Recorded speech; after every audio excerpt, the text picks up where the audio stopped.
Welcome to the cartoon toon TV.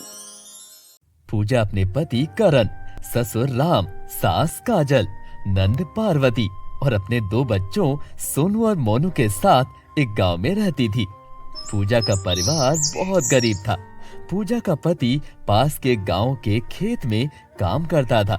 उससे उसे जो पैसे मिलते, उन पैसों से वो घर का राशन पानी बड़ी मुश्किल से पूरा करता था। पूजा खाना बहुत अच्छा बनाती थी। दिसंबर का महीना आ गया था। अब सर्दी भी काफी ज्यादा हो गई थी। राम के परिवार के पास ना तो पहनने के लिए कोई स्वेटर वगैरह था और ना ही कोई हीटर था। सर्दी भी बढ़ती ही जा रही थी। एक दिन सर्दी की वजह से पूजा की सास बहुत ज्यादा बीमार हो जाती है। करण खेत में काम कर रहा था। जब करण को पता लगता है कि उसकी माँ बहुत बीमार है, तो वो दौड़ता हुआ घर आता है। तो पूजा कहती है, हमें सासू माँ को डॉक्टर के पास लेकर जाना चाहिए। इनका बुखार सुबह से उतरने का नाम ही नहीं ले रहा है। डॉक्टर? लेकिन मेरे पास तो पैसे ही नहीं है जो मैं माँ को डॉक्टर के पास ले जाऊं। तुम ऐसा करो, माँ जी की पट्टियां करो, बुखार उतर जाएगा। आपको क्या लगता है मैंने पट्टियां नहीं की होंगी? लेकिन सासू माँ का बुखार नहीं उतर रहा। इन्हें डॉक्टर के पास ले जाते हैं। करण और पूजा सासू माँ को डॉक्टर के पास ले जाते हैं। डॉक्टर चेकअप करता है और कहता है, आपकी माता को सर्दी की वजह से बुखार हो गया है। इन्हें गर्माइश की जरूरत है। आप लोग इनके पास हीटर लगाइए और मैंने कुछ मेडिसिन लिख दी है, ये यूज करिएगा। जी ठीक है, मैं आपको आपकी फीस फिर दे दूंगा। मेरे पास अभी पैसे नहीं है। जी कोई बात नहीं, आप इनका ख्याल रखिएगा। दोनों माँ जी को घर ले आते हैं। भाभी, माँ जी को क्या हुआ है? पार्वती, डॉक्टर ने कहा है कि सासू माँ को गर्माइश की जरूरत है। सर्दी की वजह से बुखार हुआ है। भाभी, हमारे पास तो कुछ भी नहीं है सर्दी से बचने के लिए, और जो पैसे भैया लेकर आते हैं उससे तो राशन पानी ही बड़ी मुश्किल से पूरा होता है। रात को सब घर वाले बैठे होते हैं। तब पार्वती कहती है, भाई, मैं सोच रही थी मैं सेठ जी के घर काम करना शुरू कर देती हूँ, उससे कुछ पैसे आ जाएंगे। नहीं पार्वती, कल को तेरी शादी भी तो करनी है।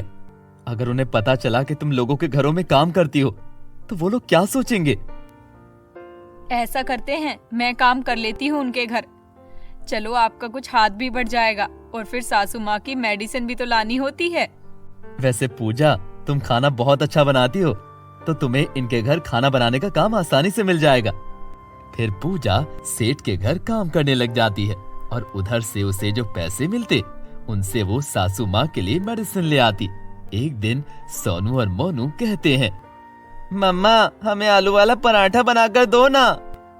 मेरे बच्चों, महीने की आखिर चल रही है। अब तो मेरे पास पैसे भी नहीं है आलू लाने के लिए। मेरी पगार आने दो, फिर खिला दूंगी। माँ, हमें बहुत सर्दी लग रही है। सर्दी की वजह से हम कांप रहे हैं और ऊपर से पराठा भी नहीं मिल सकता। मेरे बच्चों, सब्र करो, मैं कुछ करती हूँ। अगले दिन जब पूजा काम करने जाती है, तो सेठ कहता है, पूजा, मेरे खेत में काम करने के लिए मुझे एक बंदा चाहिए। अगर तुम किसी को जानती हो तो बता दो। बस बोरियां उठाकर रखनी होंगी। मैं एक दिन के 500 रुपए तक दे दूंगा। पूजा सोचती है कि अगर ये काम मैं कर लूं, तो बच्चों के लिए हीटर भी ला सकती हूँ। सेठ जी, ये काम मैं कर लूंगी। लेकिन तुम तो घर का काम करती हो। अगर तुम वो करोगी तो घर का काम कौन करेगा? सेठ जी, मैं वो शाम को कर लिया करूंगी। अच्छा, चलो ठीक है। फिर पूजा सेठ का काम करना शुरू कर देती है और सेठ से कुछ पैसे एडवांस में ले लेती है। जब वो हीटर की शॉप पर जाती है, तो वहाँ हीटर बहुत महंगे होते हैं। ये देखकर पूजा परेशान हो जाती है। ऊपर वाले, अब तू ही कुछ कर। मुझे तो कुछ समझ नहीं आ रहा, अब मैं क्या करूं? ये सोचते हुए वो घर की तरफ चली जाती है। रास्ते में उसे 3 डब्बे वाला मिलता है। उसके पास एक हीटर होता है, जिस पर पूजा की नजर पड़ जाती है। पूजा उस 3 डब्बे वाले से उसका रेट पूछती है। ये सिर्फ 5000 रुपए का है।